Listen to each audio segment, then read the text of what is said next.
changer d'article, que les articles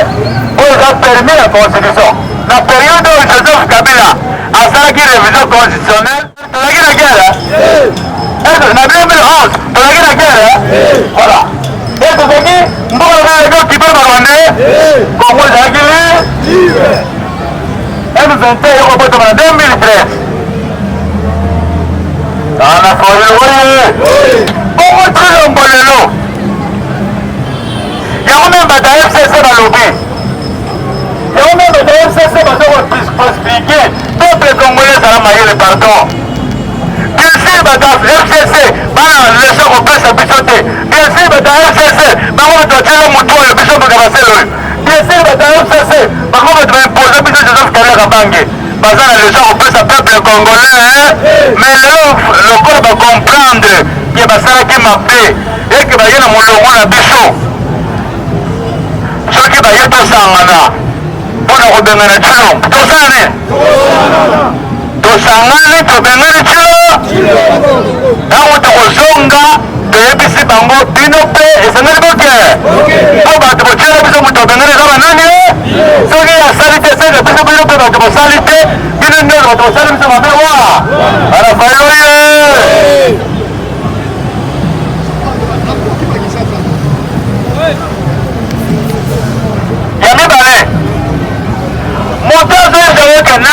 nanga za kushika kuna au tena ile mtoto yeye sala nanga za kuna na Rwanda ile nanga za Rwanda nanga azana Republique Democratique du Congo na minito nanga za 3 provinces azori ni nango 3 provinces bafaloye province misato ya Simbi asimbi okusimba te azo kuexploiter butu mbongo zote badiame zote baholo yosanene ya mibale boyebi kete kagame azotimona diama zote moto asalaki bakor na kagame eza Félix Tshisekedi Tshilombo basali bakor na Goma apesaki aéroport avile Rwanda ekoki kokita butumo Félix Tshisekedi Tshilombo eske wana constitution moto atokisaki ye apesi mbongo asala nzela kobanda Rwanda ti Uganda banda Congo ti Uganda banda Congo ti Rwanda basala banzela mpona commerce entre Rwanda na Kinshasa entre Uganda na Kinshasa nyonso wana moto apekisaki ye constitution te wana asalaki yango yemo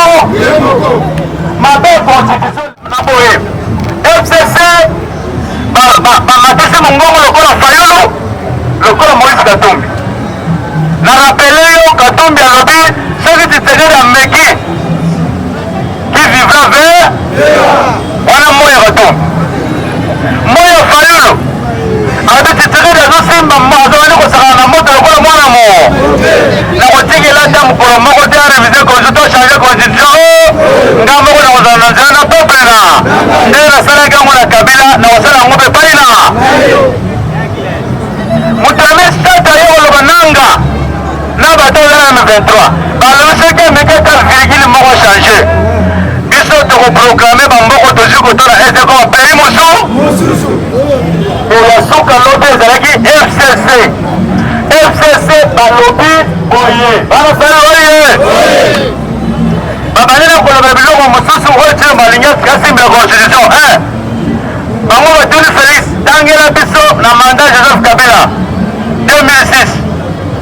2011 Kabila asala combien de mois pour former gouvernement azuki zenga pendant quelques jours basali gouvernement aye kozwa mozitu pendant quelques jours mbala moko mosala ebandi aye konome makata ponyo mbala moko mosala aye konome esala nani sami balibanga ate osala ta 2 semaines te mosala aye konome Chibalabala Bruno ate osala ata 6 mois te ata 2 mois te mpona koforme gouvernement ya misatu Monsieur Tshilombo c'est que yenda violé constitution na 2018 ntango banome ye akomaki atiaki oyo tobengi 100 jours batiaki yango na mobeko chef de l'état abandaka mosala jour oyo baproclame ye badesizio mosala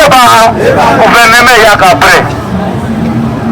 mais chef de l'état abandaka déjà mosala aza mpe na salaire dès le premier jour prêter serment lelo pas misala même jour mosala na ye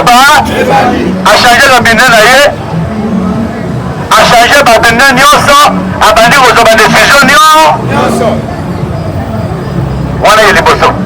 bango balobi au chef de l'état batie 5 ans échantillon en soi aza na ba 3 ans ok na France batie 5 ans une année mpe 4 ans une année mpe ezalaka mpona organise bele 5 asalaka mpe 3 ans mais France ezokende libo les États-Unis batie 5 ans 4 ans mais la France c'est 5 ans aux États-Unis c'est 4 ans c'est-à-dire les États-Unis peut passer à 3 4e année est-ce que les États-Unis na France les autres ont sema tala ba incompétent ndeko bazojustifier makambo ya buso yango FCC balobi boye monsieur Tshilombo tosengi na yo soki omoni okoki te démissionner omoni constitution oyo ozolinga osimba mokolo komeka yango bakobenga yango haute trahison c'est-à-dire otrahir constitution to otrahir peuple et moto otrahir constitution to otrahir peuple congolais bazobenga yango eza haute trahison esengeli basala nini monsieur Félix Tshilombo moyoke soki osali yango osali haute trahison ya mibale alobi biso FCC selon Kambere secrétaire général adjoint ya PPRD alobi selon biso FCC monsieur Félix Tshisekedi bauti komipesa 73% biso tokanisaki na 73% bakongolais oyo okosaki bapesi yo okobongisa bango banzela okolesa bango okomi na majorité ya yo moko FCC aza te opposition aza na kati te otikali yo moko lelo tiki peuple na nzela oyo epesaki yo 73% soi-disant lelo olakisi bango mokongo ozoyela bango eloko mosusu eloko ozoyela bango o changement ya kon bongo seke bapesaki ezalaki echangement ya constitution to mpo yo bongisa bango beleme yango oyebisake biso FCC à travers l'autorité morale ayebisi biso boye eza na bajeune mosusu bakufa mpona constitution eza na bajeune mosusu bakabaki bomoi na bango mpo basala constitution soki bomeki yango seke boprepare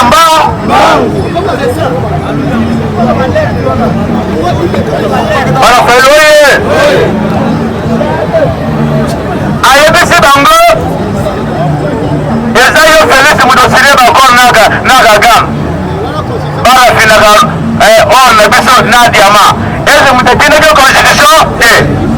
yo moto okende kokosa barwandais ya ba M23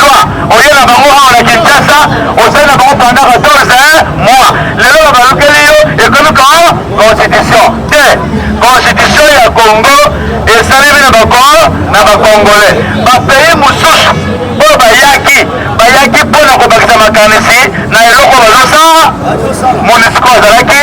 bato mosusu ya mayele baprofesseur ya mayele ya libanda bazalaki ezalaki mpona kobakisa mayele mpo bosala constitution ya mboka bato basalaki yango ezali baprofesseur ya université mbata ye moko awuti koloba alobi te chef de l'état constitution wana eza mabe te eza mpe baétranger te constitution wana eza malaa wana mbata azali moto ya ile presi balafayiloye batuli sikoyo eteli longondo ozochange constitution mpona ote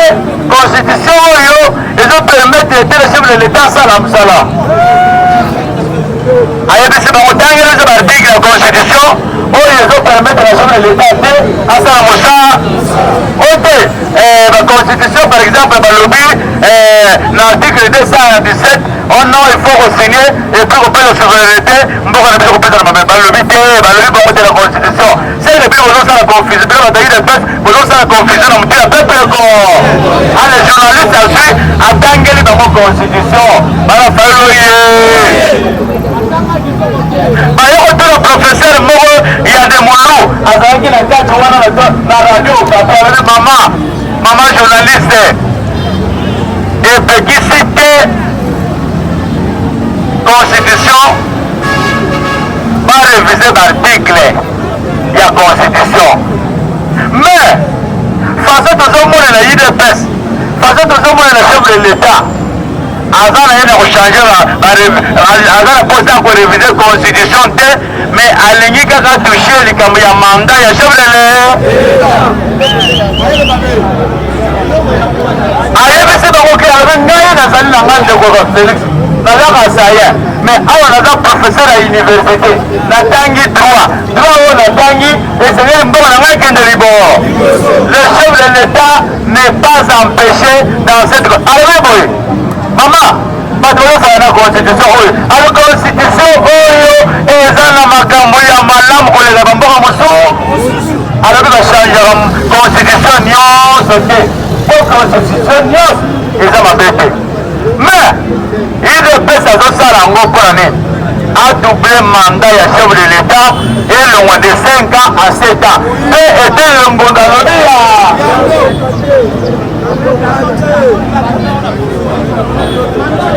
elongo de 5 ans à 7 ans professeur alobi mais le président Félix on peut lui donner 10 ans on peut lui donner 15 ans mais soki ezali na bacapacité te ya kosala mosala ata topesi bambula wana kosala eloko ya mibale bamokibikili nyonso bapays nyonso mandat ya chef de l'état basimbaka yango etikali kaka 5 ans ya mibale baélection oyo ya kosala tokendaka baélection peuple avote baprésident na bango etikali mpe bongo libe objectif ya UDPS eza nini président de la République azwa 10 ans il faut renouveler c'est 20 ans ya mibale président yango mpe bavotaka ye lisusu na peuple te président bino boke bovote badepute